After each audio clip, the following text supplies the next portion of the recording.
Hello students, welcome to the class. Myself Manish Mishra. Today we read Civics Lesson 2 in class 8th. Chapter name है understanding secularism. Secularism हम लोग धर्मनिरपेक्ष किस प्रकार से कोई भी स्टेट या राज्य होते हैं उसके बारे में हम लोग इसमें पढ़ेंगे।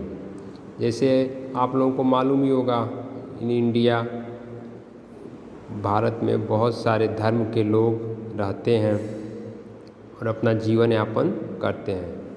History provides us with many examples of discrimination. मतलब हिस्ट्री में हम लोग बहुत सारी चीज़, जैसे कि हिटलर ने वहाँ पे यहूदियों के साथ बहुत ज़्यादा अत्याचार किया था जर्मनी में। फिर सऊदी अरब में non Muslims are not allowed to build a temple church. मतलब सऊदी अरब में कोई भी अदर मुस्लिम के अलावा कोई भी अपना धार्मिक स्थल नहीं बना सकता है, न टेम्पल बना सकता है न चर्च बना सकता है। इन सब एग्जाम्पल से हम लोगों को पता चल रहा है कि वहाँ पे धर्मनिरपेक्षता सेकुलरिज्म नहीं है। किसी न किसी एक धर्म के लोगों के बारे में ही वहाँ पे लोगों को व्यवस्था की गई है, उन्हीं के द्वारा स्टेट को चलाया जाता है। अब ये नेक्स्ट टॉपिक है what is secularism. In the previous chapter हम लोग पढ़े थे कि हम लोग को फंडामेंटल राइट्स मिले हुए हैं कॉन्स्टिट्यूशन के द्वारा।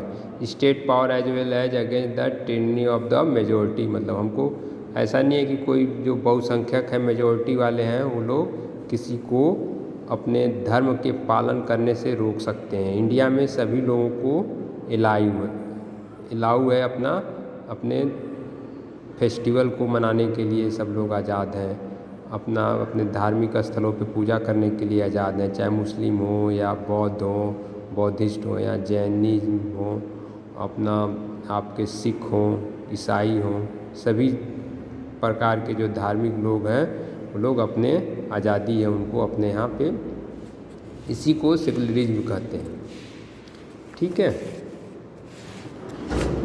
Y is it important to separate religion from the state. मतलब स्टेट से अलग रिलीजन को क्यों रखना चाहिए, इम्पॉर्टेंट है क्योंकि अगर राज्य का ही कोई धर्म होगा तो दूसरे धर्मों की जो रिलीजन होंगे उनकी वो उतनी सुरक्षा नहीं कर पाएगा, वो अपने धर्म के ही बारे में सोचेगा।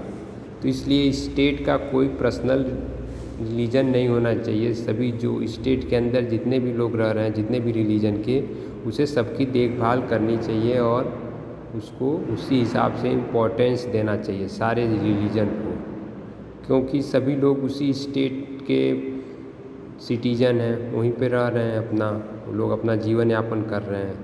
तो इसलिए ये बहुत ज़्यादा इम्पोर्टेंट है कि सेपरेट हो रिलीजन से। अब नेक्स्ट टॉपिक है व्हाट इज इंडियन सेकुलरिज्म। अब इंडियन सेकुलरिज्म है the Indian constitution mandate that the Indian state be secular. Constitution में बता दिया गया कि हम लोग सेकुलर हैं, सभी धर्मों का हम लोग पालन करेंगे। According to the constitution only a secular state can realise its objective to ensure the following that one religious community does not dominate another. कोई भी धार्मिक जो कम्युनिटी है, हिंदू है तो मुसलमानों को नहीं नीचा दिखाएंगे, या ईसाई हैं तो सिखों को नहीं, बौद्ध हैं तो जैनों को नहीं, सभी लोगों को बराबर का यहाँ पे मिला हुआ है importance. That some members do not dominate other members of the same religious community. मतलब अपने ही धार्मिक में भी आप दूसरे किसी को नीचा नहीं दिखाएंगे कि हिंदू में ही अलग अलग कास्ट के लोग हैं तो उनको नहीं करना है। That the state does not enforce any particular religion not take away the religious freedom of individuals. मतलब अलग से वो रिलीजियस फ्रीडम भी सबको किसी को इन्फोर्स नहीं करेगा कि आप हिंदू हैं तो मुस्लिम बन जाइए, या आप ही के हिंदुओं को ज़्यादा से उनको मान्यता मिले, या कोई भी चीज़ किसी भी धार्मिक धर्म के लोग रह रहे हों तो उनको इस प्रकार से स्पेशल चीज़ ट्रीटमेंट नहीं मिलेगा और फिर उनको प्रोत्साहित नहीं करेगी सरकार किसी भी रिलीजन को। इन्हीं सब चीज़ों को इस चैप्टर में the Indian state works in various ways to prevent the अबो domination. First it uses strategy distancing itself from the religion. अपना वो दूर रहती है इंडियन स्टेट। तो बाकी आपको इसके बारे में नेक्स्ट वीडियो में बताएंगे, आप लोग इसको रीड कर लीजिएगा। Okay student, thank you. आप लोग और सेकुलरिज्म धर्मनिरपेक्ष को आप लोग इस चैप्टर को एक बार रीड करिएगा घर पे। ठीक है, ओके, बाय।